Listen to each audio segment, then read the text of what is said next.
What'd you like out of your guys on Saturday night? What'd you see that you liked? What'd you see that you didn't like? I saw a little rustiness in our game, but that's to be expected. But for the most part, our guys played with, I thought, pretty good compete, a lot of energy. A few nervous bodies as far as our freshmen in there, but I thought they did relatively well. And again, I think it goes to show that with limited time with our guys that we have stuff to work on and we need to get after it. We had 2 great days of practice. Today will be the 3rd day, and again, we're covering a lot of different things, but I thought it was a pretty good start for our group. What did you think? You saw 3 goaltenders in action. What did you think of their performances? Yeah, you know what? They all got in there. They all got a taste of it. I thought Cam was very solid. He had to make some stops at key times in there. He's a battler. He's a competitor.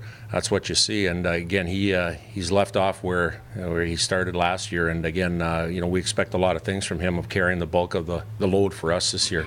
Matej got in there and. He had parts of 2 periods. I thought he played good. I'm sure he wanted that goal back on the 2-on-1.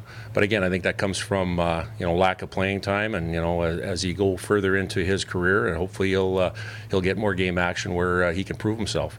And then obviously Matt Harinkyu going in there, he did a good job. Very limited as far as his 8 minutes he was in there. But again, he made some good stops and he looked comfortable in there. So I think it was good getting all 3 and get some minutes and some reps in there. But again, we're going to expect a lot from Cam this year. It's a little different situation with the goalies going in this year than last year, where you know a lot more about them. Yeah, absolutely. I think this time last year at the press conferences, asking what Cam has or what our goaltending group is, and we always go back to the body of work. We didn't have a lot of body of work on Cam or the rest of the guys, and again, we know what Cam can do. Obviously, there's a high bar there, and he's going to have to sustain that. And again, the rest of the guys, whatever opportunity they get, Matt Harinkyu came in here and won 9 games. It got our season going as far as saving that position and making sure that we got off to a great start. So again, it's that next man up mentality. Whoever gets in the lineup, and there's a high bar, and they got to get to it. How tough is it for Matej to jump back in after not playing a game for a year and a half? I think there's a little bit, because nothing replicates live game action. Even our guys right now, the conditioning side of it, you can skate all you want or, work out as much in the summer, but until you get into that live game action, nothing replicates it. And I think it's the same with goaltenders too, that, the type of shots you face, and now in games you get a lot of traffic coming in front of you, and again, you can only simulate it so much in practice, but when you come to a game, there's nothing like a game opportunity, and again, I think that comes with experience. You open up with Canisius this week. You guys are the top-ranked team in the country. Do you feel like you have a target on your back?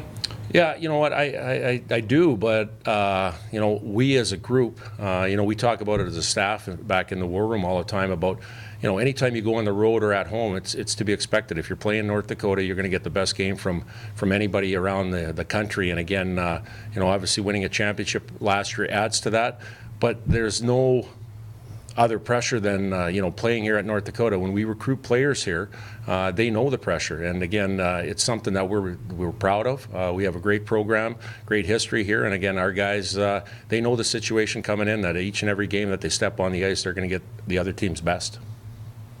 Is there a surprise, a pleasant surprise, or maybe a negative surprise that you saw from Saturday night?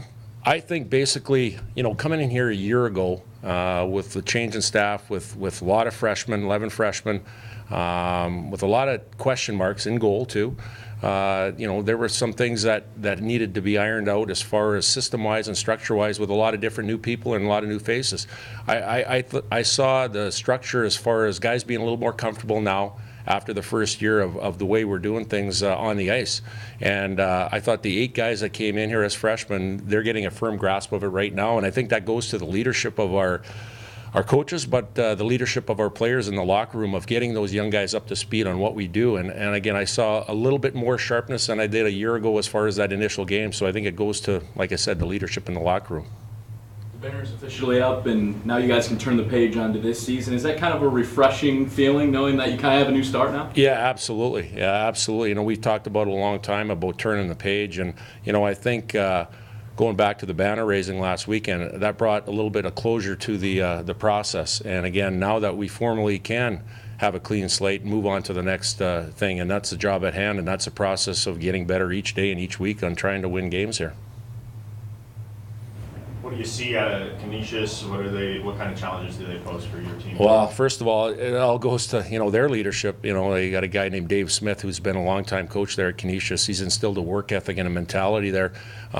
They work extremely hard. They're extremely competitive. Just watching game tape, they do a lot of good things system-wise, but now they're starting to recruit players to a building that they have there. They have a new building in the First Niagara Center in Buffalo, and they're attracting a lot of top-end players. So again, their program is on the rise, and again, they're well coached and they're a hungry team. When it comes to college hockey, you hear about kind of more East Coast hockey versus the style of play that maybe North Dakota or the Minnesota schools have. What kind of different style is that from an East Coast team? You know what? I think basically, when you talk about, different styles, I think every coach or every staff has their own style and the way they want to play. But all I know is in college hockey, the parity is so high.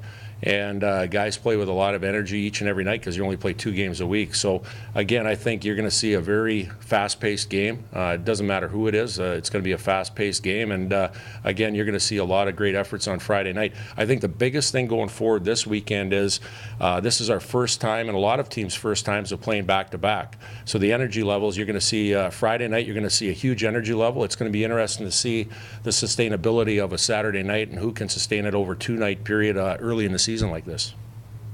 You were on the road to start last year. You're home this year. Do you prefer one or the other? No, all I know is it's great to play at the Ralph, obviously with the loyal and passionate fans, and you heard it the other night here on a Saturday night. I think last year, we were forced to play on the road early on. I think it helped us bond a little bit with the 11 freshmen, but I think, being at home now, and it's great to be, hopefully have a good start here at home and then get on the road later on. Any more questions? Thanks, Coach. Thanks, Coach.